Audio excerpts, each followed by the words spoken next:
And because you're born into the faith, you are Muslim. You have no choice. You don't actually choose at some point in your life to become a Muslim.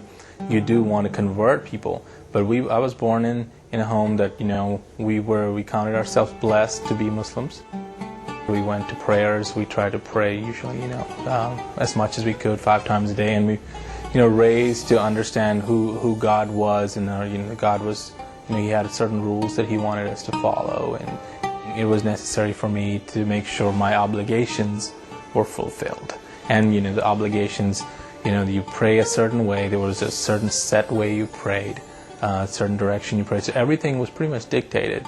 So I wasn't searching for higher meaning. I wanted to make sure that I was, not going to suffer the hellfire, if you wanted to call it.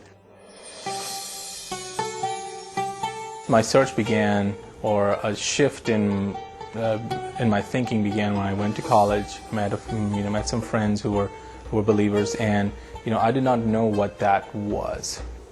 I was invited to a church hayride, and that's a very prominent moment in my life, because there were some kids on that ride too. But before they took us on the ride, there was a man there, and he shared what it meant to be a believer, and what the sins of the world and Jesus, the whole thing. He took the sins away from us, from all of eternity, and the people in the future, people in the past, and I could not.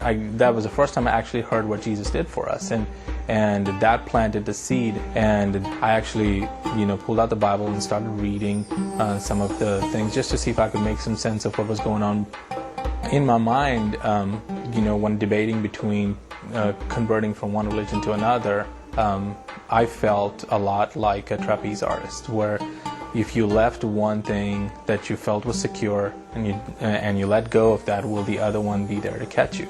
And I struggled with that a lot. I thought about how Christianity handled situations versus how Islam handled them. When I first heard about what it is to have your sins taken away, I had intense conversations, intense doubt and debate over everything that one would think of. Think of what's going to happen when you convert, and how that's going to impact you, your life, and your family. Just the fact that is Christianity real? And you have to allow yourself to go through all of those thoughts and take them to where they take you, so you can at least put them to rest. And so I had to allow, and I had enough questions that I had gone over and said, what, I think this makes more sense than that. And, I think this situation, I think this would be, for example, the love and the forgiveness. If you were a family member and your son, did something they shouldn't have done, after they say, oh, you're sorry, you want to, give them a hug, love them, and accept them back. And you wouldn't want him or her, son or daughter, to pay a price to come back into the fold. So, those kinds of things just did not add up. You hit a wall. You're not really allowed to ask questions in Islam that much anyway. So when, I was hitting these walls, and I knew, so, okay, there's just something about this. And so I just went ahead, and I guess, the event they asked me to go to, it's a crusade that they do. Pastors come out. They have different ways of sharing the faith for people who might like church a different way. Have people share their personal stories. So they talked about the power of God. They talked about how God can control the spiritual universe, can hold back evil powers, can hold back the bad things, and have great love and power, and give it to you to be able to use it and set you free. So that was great for me. I went out and I said, I'm going to take the leap, accept the Lord in my heart, and I'd heard terminology about that, and we prayed the sinner's prayer, and I think once that was done, all these loose ends start to come together. When I gave my life to the Lord at the crusade, I was, obviously on a high, at least on that evening, and I felt a sense of freedom. I felt a sense of the things that I was concerned about that stopped me from taking this leap to begin with were no longer an issue. I did, my mom was, very dear to me, and it would have hurt her dearly that, her son is not a Muslim anymore. But it was as if I had this precious medicine that I had to share, and I had to do what I had to do to get this so I could share it with my family. And so the concerns that I had were not there anymore, and the excitement was when I read more about who God was. So much of the stuff that I did not understand, and the stuff that was unanswered, and how life should be, and how the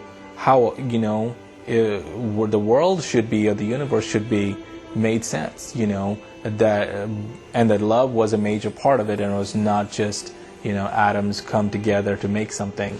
And so, because there was an entity that loved me, something, and that I could give back, and I could share, and just all those questions that he had put in my heart were being answered.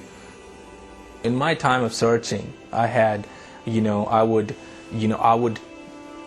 have instances where I would see something that would trigger a thought, and one of the things I saw was a billboard that just was so perfect for me. It said something like, the problem with a religion that has all the answers is that it doesn't allow any questions. And that was just perfect in the belief system that I was in at the time. It didn't allow any questions. It wouldn't let you do that. So and I did also have a dream, and I think back now, maybe I didn't think too much of it at the time, but I was dreaming, and plain as day I saw Jesus, and he said, "I am the way, the truth, and the life." And because I was so involved in all the stuff that I was thinking, I wrote it off as not a thing that made me jump, but at least it was a contributing factor that when I made a decision to make that leap of faith, it helped along. So it was part of the whole ingredients that made the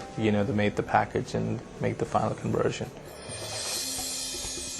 As a Christian believer, one of the favorite verses of mine were, my people are perishing for lack of knowledge.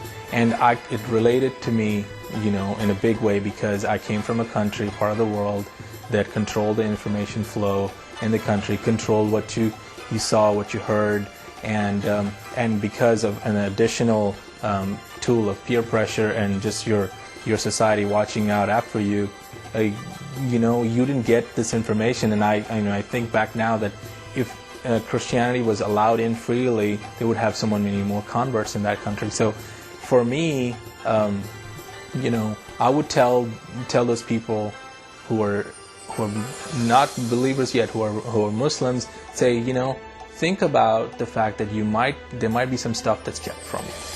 I would tell them, first and foremost, to understand that you may have been lied to.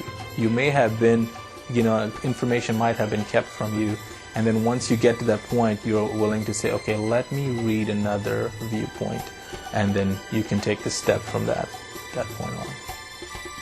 The person that I pray for is a friend of mine from high school. And I pray for him that he may come into a place that he is exposed to a story like mine, or he finds a group of friends that are willing to share the truth about the gospel, because somebody was willing to share it with me.